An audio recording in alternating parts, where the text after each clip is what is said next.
professor Mário Sérgio Cortella é o nosso convidado nesta noite de hoje. Nós estávamos conversando aqui, tendo como base, né, o seu livro Não Se Desespere, Provocações Filosóficas. E a conversa tem fluído aqui na mesa. É gostoso ouvir esses assuntos que nós estamos trazendo aqui, tratados com tanta propriedade.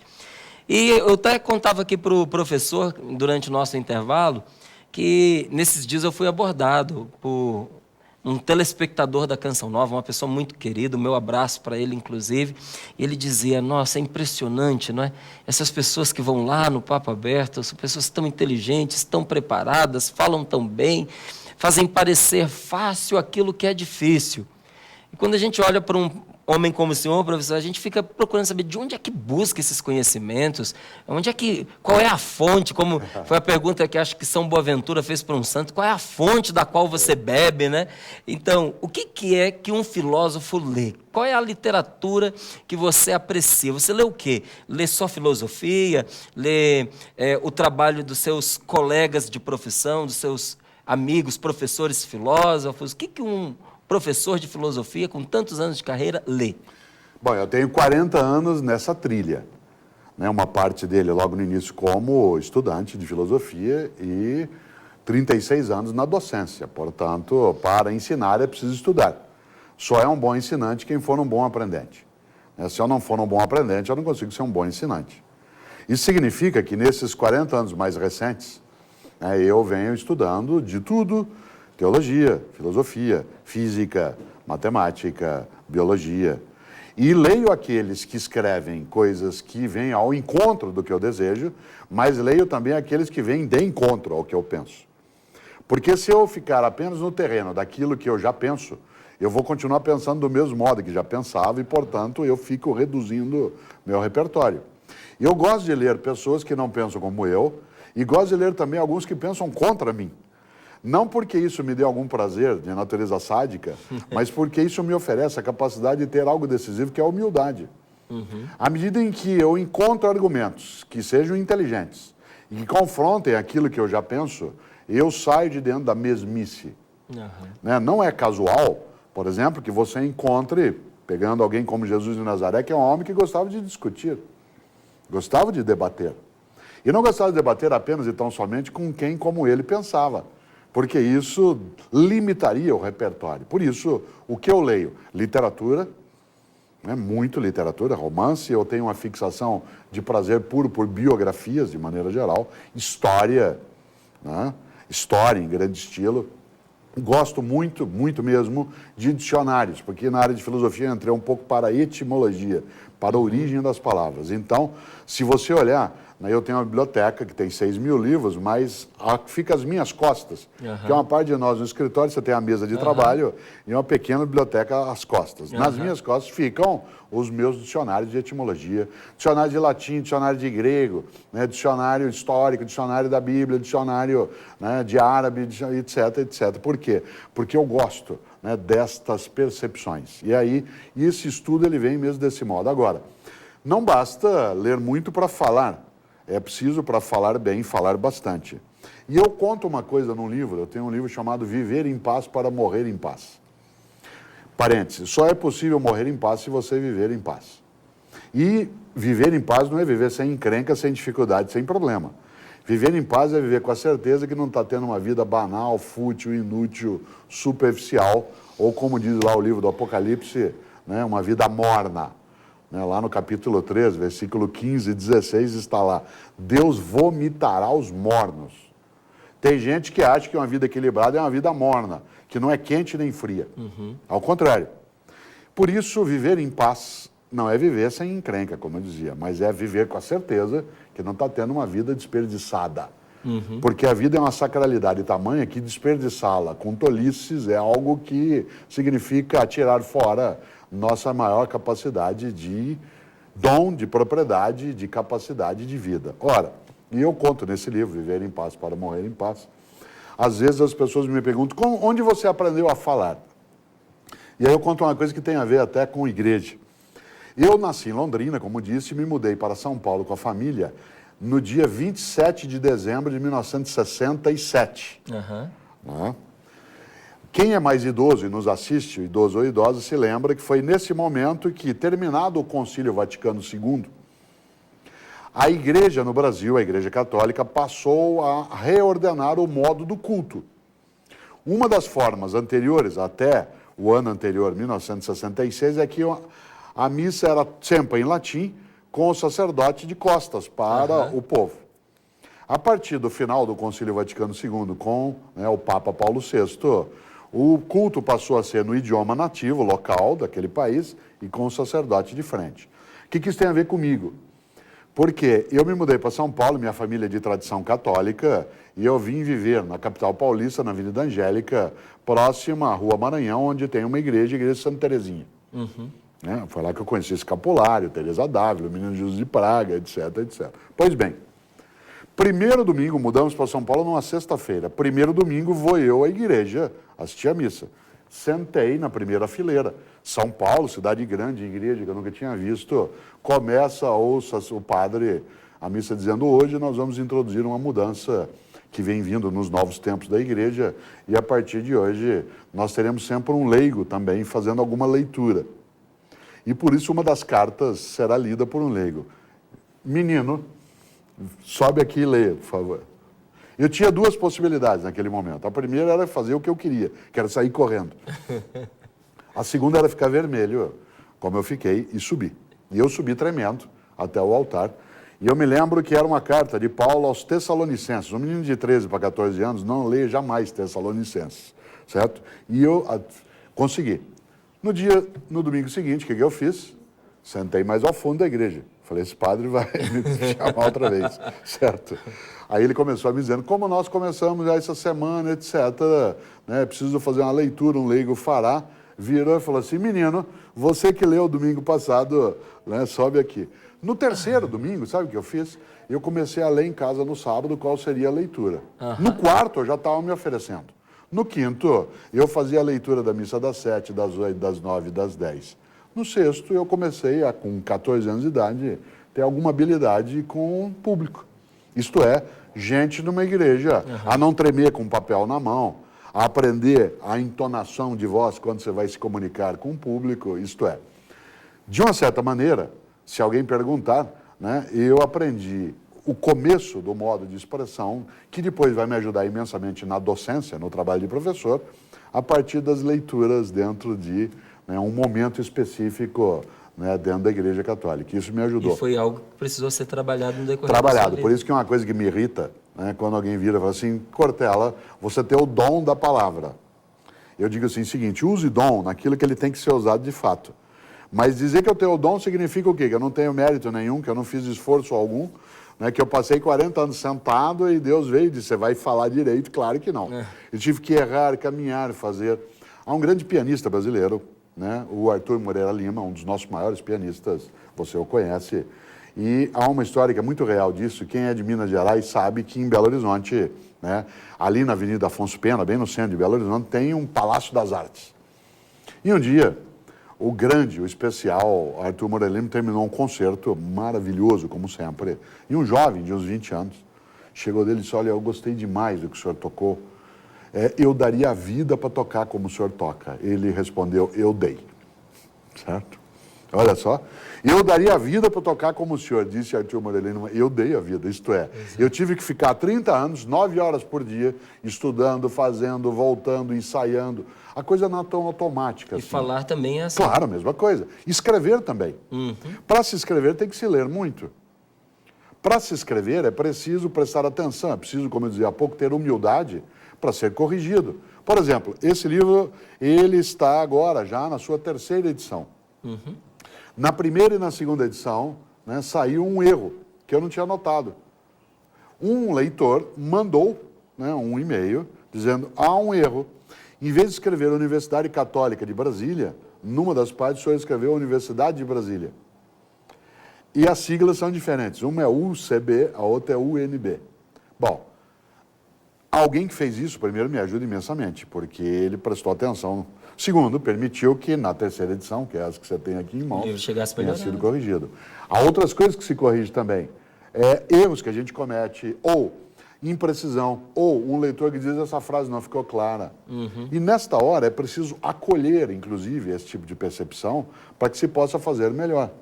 Uma das frases que mais nos ajuda a falar melhor é quando alguém diz assim, não entendi.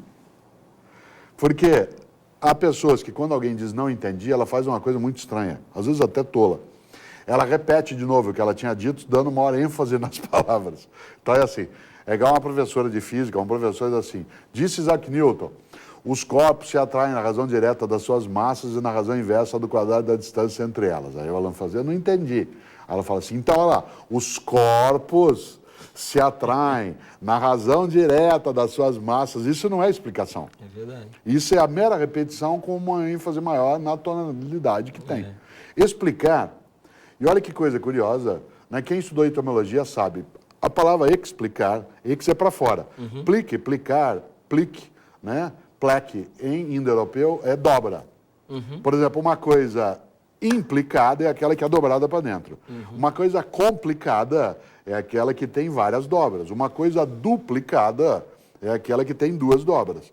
Uma coisa replicada é quando você dobra de novo. Né? Uma coisa explicada é aquela que você desdobra. Por exemplo, quando você pega uma parábola, e Jesus gostava de se comunicar por parábolas, ele a contava e sempre algum discípulo dizia assim, mas mestre, o que é que isso significa? Aí ele explicava, isto é, pegava aquela história e tirava as dobras que ela continha para ela poder ficar. E quando não dava para explicar, ele dizia, ainda não há possibilidade de compreenderem. Nesta hora, ou acredita, ou não terá acesso. Então, há questões que são explicáveis e outras que são inexplicáveis. Qual é o nome que a gente dá ao que é inexplicável? Mistério. Né? O que é o mistério? O mistério é o inexplicável, ou inexplicável, ao qual você ou adere, acata, ou não tem acesso. Ou não tem. Tá certo. Quando você termina de escrever um livro, antes dele ser publicado, você dá esse livro para outras pessoas lerem? Sim, por Quem exemplo. lê os seus livros antes? Por exemplo, eu tenho Janete Leão Ferraz, né, com quem eu tenho uma relação de convivência de décadas, né, filhos, toda a nossa história juntos. Ela é uma jornalista, escritora também ela, aliás, ela e eu temos um livro juntos. Né, ela e eu como autores chamado Escola e Preconceito. Docência, discência e decência. Né? E ela lê os livros, após, quando eu os escrevo, ela os edita no sentido de fazer a leitura mais fina. Né? Portanto, nós temos uma parceria, né? Não é só uma parceria de história e de vida, é uma parceria também na produção. Também eu faço isso em relação aos livros que ela escreve. Né? Não significa escrever por mim, significa não admitir, lendo com acuidade e com atenção, que eu escreva muita tolice. Né? E, portanto, ser capaz, né, de criticar. Né? Você sabe que a palavra crítica ela veio para nós da área da agricultura.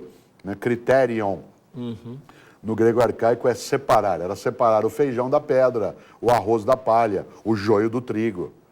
Por isso, criticar significa separar o que serve e o que não serve. Janete faz uma leitura crítica. Né? Ela não escreve por mim, mas ela não admite, e o contrário também, que a gente faça isso de uma maneira que saia. Porque eu, por mim, não me basto. Né? De maneira geral, nós não prestamos muito atenção naquilo que a gente mesmo produz. Né? O melhor avaliador do nosso filho não somos nós, obrigatoriamente, né? Quando a gente tem um. A gente nem gosta que falem mal do nosso filho, embora, às vezes, o outro eles mereçam. E nós também mereçamos ouvir. Né? Por isso, é preciso um olhar que Aristóteles chamava de admiração. Admirar. Em latim, admirar é olhar à distância, mirar à distância, dar um passo atrás e dar uma olhada. O melhor na vida seria a gente fazer aquilo que antigamente se chamava de exame de consciência, né? Em que você pensava sobre si mesmo. Isso é necessário, chama-se reflexão. Agora, em relação ao livro, muitas vezes, você imagina o número de vezes que eu li coisas que aqui estão escritas, depois de tê-las escritas, e não notei que me equivoquei em uma coisa ou outra. Precisa de um olhar de fora, porque Sempre. aquilo que a gente escreve é óbvio para a gente. Sim. Não é? Mas, às vezes, para outra pessoa não é óbvio. Não. E se é óbvio para a gente vai passar tantas vezes sobre aquele parágrafo, sobre aquela ideia, sem perceber que está complicado para alguém, né? E daí a comunidade é uma coisa muito importante quando você vai fazer uma leitura em conjunto, um estudo. Você imagina o número de vezes que a gente já leu algum tipo de texto, Seja um texto de filosofia, seja um texto de teologia, ou um texto religioso. E o quanto que você retira de coisas que as pessoas não tinham visto, ou o contrário. Se você imaginar, alguém que faz, por exemplo, uma pregação, que faz um sermão, que faz uma reflexão. Se a gente observa, a gente tem os mesmos textos dentro, às vezes, de um livro religioso. Mas, dependendo de quem faz a leitura, as conexões que ele ou ela estabelece, a capacidade de estruturar pontes para onde não se tinha, de buscar ali dentro aquilo que estava escondido. O mineiro Carlos Drummond de Andrade dizia, eu escavo a casca do impossível até achar o possível lá dentro. Né? Desse ponto de vista, há sim uma capacidade de diversificar as interpretações que nos ajuda bastante. É claro que é diferente quando é dogma, né? Porque aí você está lidando com algo que é aquilo que é inquestionável. Mas, de outro lado, tudo aquilo que possa ser questionado e quando é feito numa comunidade de conhecimento, numa comunidade de vida, numa comunidade de fé, numa comunidade de pensamento, faz com que haja crescimento. Afinal de contas, né, Clarice Lispector, uma grande ucraniana que viveu no Brasil, né, e que infelizmente morreu em 1977, ela dizia uma frase que eu gosto demais. Ela dizia, aquilo que eu desconheço é a minha melhor parte. Dizendo de outro modo, o melhor de mim é aquilo que eu ainda não sei. Porque aquilo que eu ainda não sei é o que me renova, é o que me dá vitalidade, é o que me faz sair da mera repetição. O melhor de mim é aquilo que eu desconheço. E o melhor de mim, que é aquilo que eu desconheço, que é o que me renova, está na outra pessoa, naquilo que eu não observei. Há um grande teólogo, né, Rubem Alves, um teólogo cristão de altíssimo nível, que diz que no Brasil nós temos muitos cursos de oratória e poucos de escutatória. E essa ideia é marcante, porque é a ideia de ser capaz também de escutar.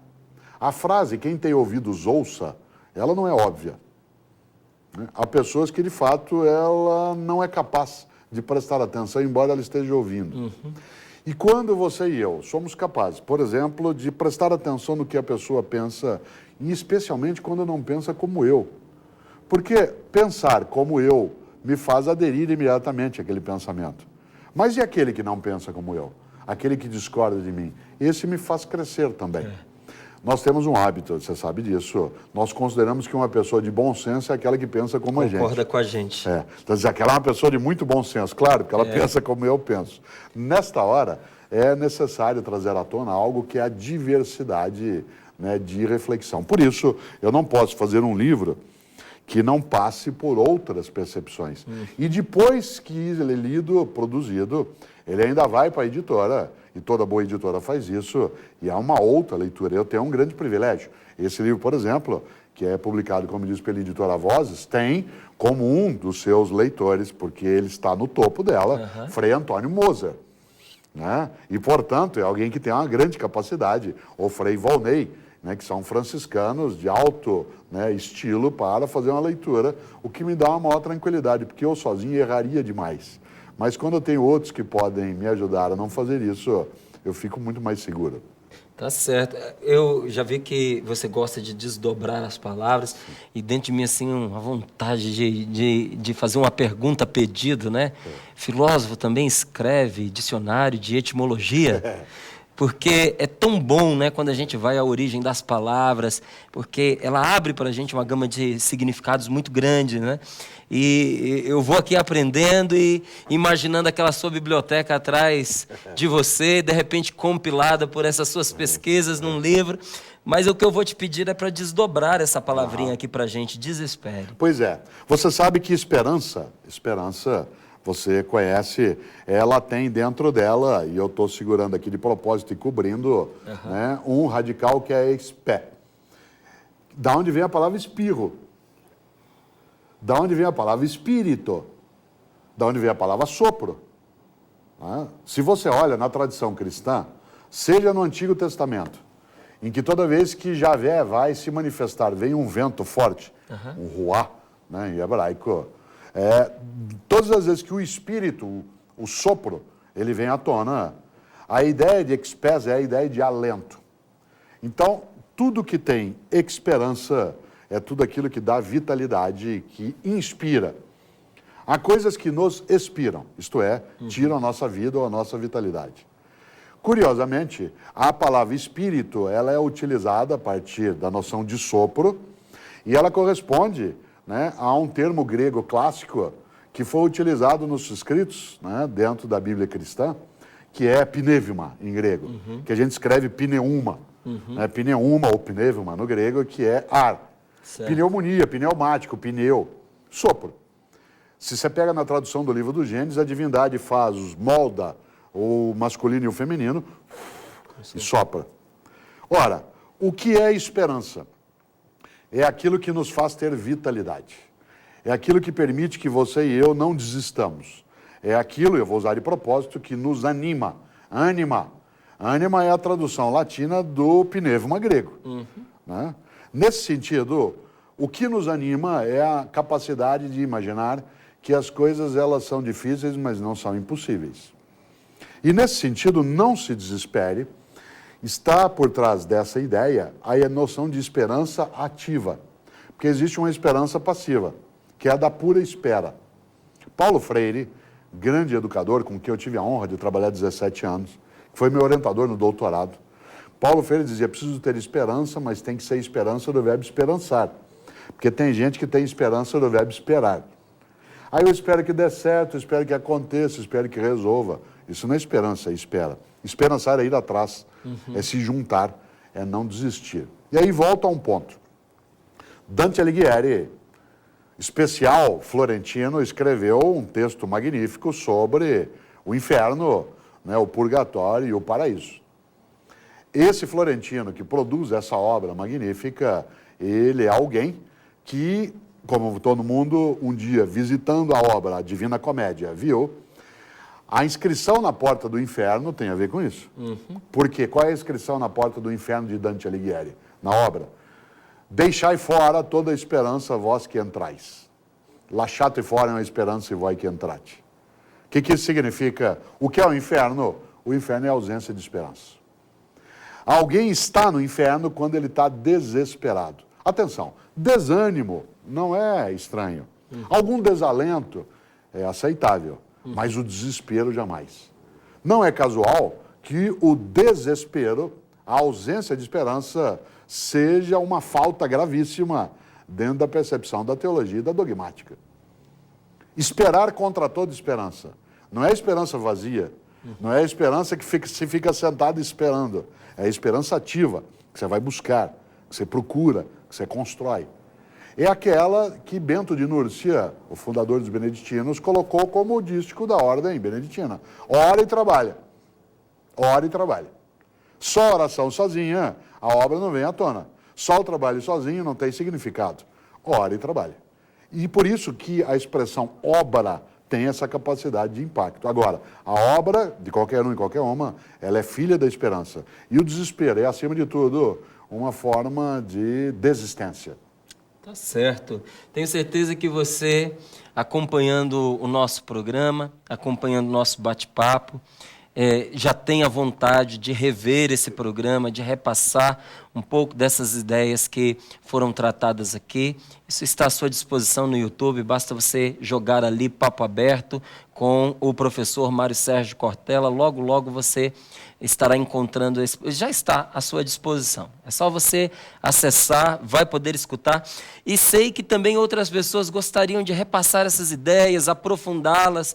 Então, elas estão distribuídas nessas várias obras que o professor citou para nós, nos enchendo também de muita alegria. Posso partilhar com você que ele depois me dizia aqui que são 18 obras, mas não se para aqui, que ele espera produzir muito mais aí pela frente, não é? Hoje nós estamos aqui apresentando para você essas provocações filosóficas sob o título de Não se Desespere, que você encontra aí pela editora Vozes, com o professor Mário Sérgio Cortella, que eu tenho o imenso prazer de ter recebido e, de verdade, com o coração muito agradecido, lhe faço o convite aberto para voltar quando quiser. Sim, fico feliz. Quando você diz de coração, a gente concorda, coloca o coração junto. Tá certo. Vez ou outra a gente discorda, a gente separa o coração. Agora, concordar, no sentido de apreciar, né, uma conversa é algo que eu gosto demais. E por isso, sim, eu agradeço esse acolhimento, né, e essa possibilidade de nós não nos desesperarmos juntos, né? Isso ajuda bastante. Professor, muito obrigado. Obrigado. Pode ter certeza que vamos repetir o convite para tratarmos de outros assuntos aqui.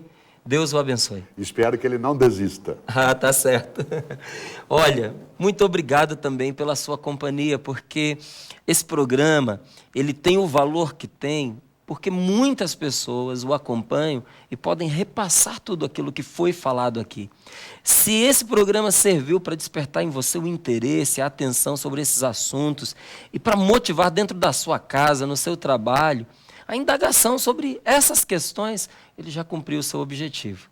Eu sou o primeiro privilegiado, não é? Mas reparto também com você esta alegria e faço um convite também de estarmos juntos na próxima segunda-feira, às 22 horas. Toda segunda-feira o programa Papo Aberto acontece para você, sempre trazendo um convidado muito especial, escolhido com muito carinho. Então, segunda-feira que vem, às 22 horas, espero você aqui mais uma vez no programa Papo Aberto. Até lá.